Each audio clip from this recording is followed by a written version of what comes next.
27 साल की कैद के बाद सरकार ने सावरकर जी की रिहाई का आदेश भेजा है। तात्याराव जी की जय! तात्याराव जी की जय!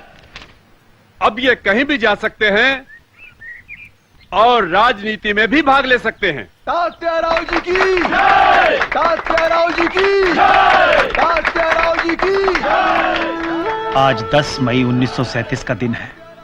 आज ही के दिन 10 मई 1857 में स्वतंत्रता का प्रथम युद्ध आरंभ हुआ था। आज से मेरा एक नया युद्ध आरंभ होगा। अब इस लहर को कोई नहीं रोक सकता।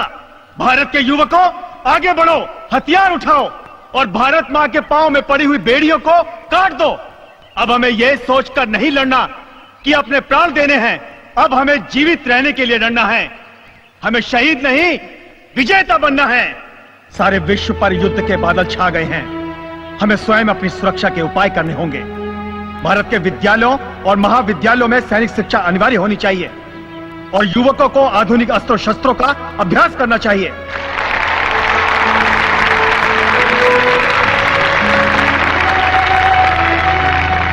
अन्याय एवं हिंसा का विरोध नहीं करना ही हिंसा है। ये मत भूलिए कि शत्रु को मारने का विचार ही जब हमने मार दिया तो हमारे देश की हत्या हो गई। और मैं कहता हूं, भला हम में सामर्थ्य क्यों नहीं? हम में ऐसी क्या कमी है? एक देश, एक भाषा, एक लिपि, एक इतिहास, एक अतीत, एक भविष्य, एक संस्कृति, एक पितृभूमि, एक पुण्य भूमि, इतने आत्मीय संबंधों से जुड़े हुए 30 करोड़ लोगों का यह देश महान राष्ट्रों में महानतम है।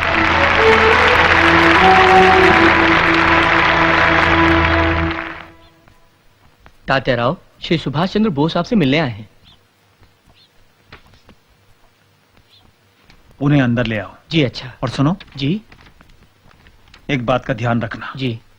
हमारे बीच जो कुछ भी बातें हों उन्हें कोई ना सुने, तुम भी नहीं। जी।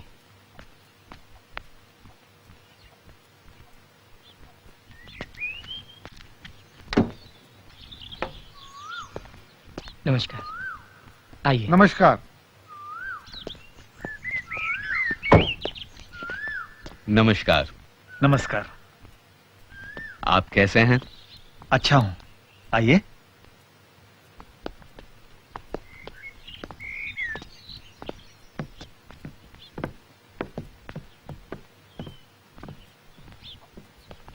आइए, बैठिए। मुझे आपका आना अच्छा लगा। मैं अभी मिस्टर जिन्ना से मिलकर आ रहा हूं। विश्व युद्ध हमारे सामने है, तो अंग्रेजों पर दबाव डालने के लिए मैंने फॉरवर्ड ब्लॉक की तरफ से पूर्ण स्वतंत्रता की मांग की है। लेकिन हिंदू मुस्लिम एकता का सवाल बीच में आता है। इसी संबंध में मैं मिस्टर जिन्ना से मिलने गया था। पहले आप बताइए क्या लेंगे? मैं अभी मिस्टर जिन्ना के साथ चाय पीकर आ रहा हूं। आपको आश्चर्य होगा, मिस्टर जिन्ना ने मुझे आपसे मिलने के लिए कहा है। अच्छा? उन्होंने मुझसे पूछा कि मैं किसकी तरफ से उन्हें मिलने आया हूं। मैंने कहा कांग्रेस की तरफ से। वो बोले कांग्रेस के अध्यक्ष पद से तो आप इस्तीफा दे चुके हैं। ठीक कहा उन्होंने। तो मैंने कहा कि फॉरवर्ड ब्लॉक की तरफ से तो मैं बात कर ही सकता हूं। वो बोले कांग्रेस और फॉरवर्ड ब्लॉक के बीच मुझे कोई अंतर नजर नहीं आता। मैं मुसलमानों का लीडर हूं और कोई हिंदू होने के नाते ही मुझसे बात कर सकता है। उनके विचार में हिंदुओं के लीडर आप ही हैं। उन्होंने मुझे परामर्श दिया कि मैं आपसे मिलूं। मुझे मिस्टर जिन्ना का आभार मानना होगा कि आपसे मिलने का सुअवसर दिया। आप स्वभाव से क्रांतिकारी हैं। आप बहुत कुछ कर सकते हैं। कलकत्ता में आप हॉलवेल का पुतला उखाड़ने वाले हैं। उससे कुछ होने वाला नहीं है। जनता के दिल में अंग्रेजों के विरुद्ध गुस्सा जगाए रखना जरूरी है। इस आंदोलन के बहाने सरकार आपको जेल में डाल सकती है और इस समय आपका जेल में रहना देश हित में नहीं है। ठहरिए जरा।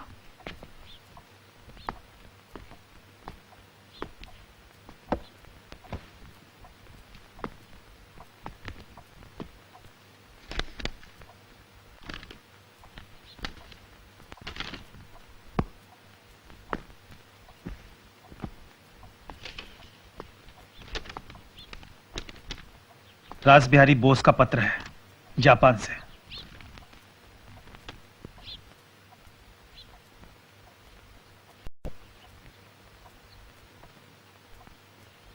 विचित्र बात है, आपको पत्र लिखते हैं? उनकी बातें आपको अच्छी नहीं लगी? पहले विश्व युद्ध में भी अंग्रेजों के शत्रुओं ने हमारी मदद की थी, मगर हमें सफलता नहीं मिली।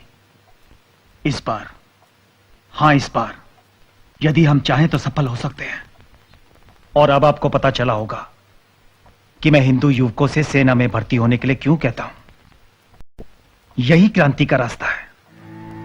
हमारे जिन युवकों को जर्मनी और इटली द्वारा बंदी बना लिया गया है, वो फिर से मातृभूमि के लिए अंग्रेजों के विरुद्ध लड़ेंगे। जिन अंग्रेजों ने 100 बरस पहले हमसे हमारे शस्त्र छीन लिए थे, आज वही अंग्रेज हमें शस्त्र देने के लिए तैयार है। इसीलिए मैं इतने वर्षों से हिंदू युवकों से कहता आ रहा हूं, सेना में जाइए, बंदूक उठाइए। हाथ में बंदूकें होंगी तो वो ये भी सोच लेंगे कि अवसर आने पर बंदूक की नोक किस दिशा में मोड़नी है।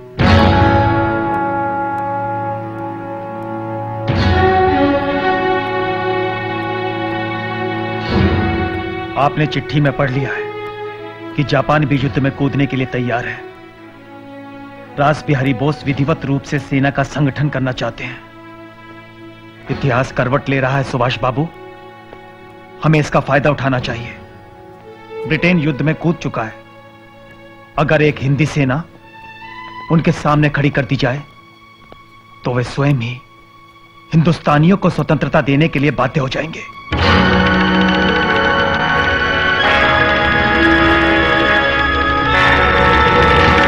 अब हमें एक नए चक्रव्यूह का सामना करना है। मुस्लिम लीग ने पाकिस्तान की मांग के साथ ही सारे देश में दंगे फसाद शुरू कर दिए हैं। वे लोग अंग्रेजों और कांग्रेस वालों को डराना चाहते हैं ताकि पाकिस्तान की मांग मान ली जाए, परंतु हम उनसे नहीं डरते। हम पाकिस्तान नहीं बनने देंगे। ऐ मुस्लिम देशवासियों, भारत तुम्हारी जन्मभूमि है। इस देश की संस्कृति तुम्हारी संस्कृति है, तुम्हारे बाप दादा की संस्कृति है। इसके टुकड़े मत करो। अगर तुम हमारे साथ हो तो तुम्हारे साथ मिलकर, अगर तुम हमारे साथ नहीं हो तो तुम्हारे बगैर, और अगर तुम हमारा विरोध करते हो तो हम तुम्हारे विरोध को कुचलकर अपने देश को स्वतंत्र कराएंगे। यही समय है, आप अल्पसंख्यकों को प्रसन्न करने की नीति का विरोध करें, उन्हें ब्लैंक चेक देने का विरोध करें, देश के विनाशकारी विभाजन का विरोध करें।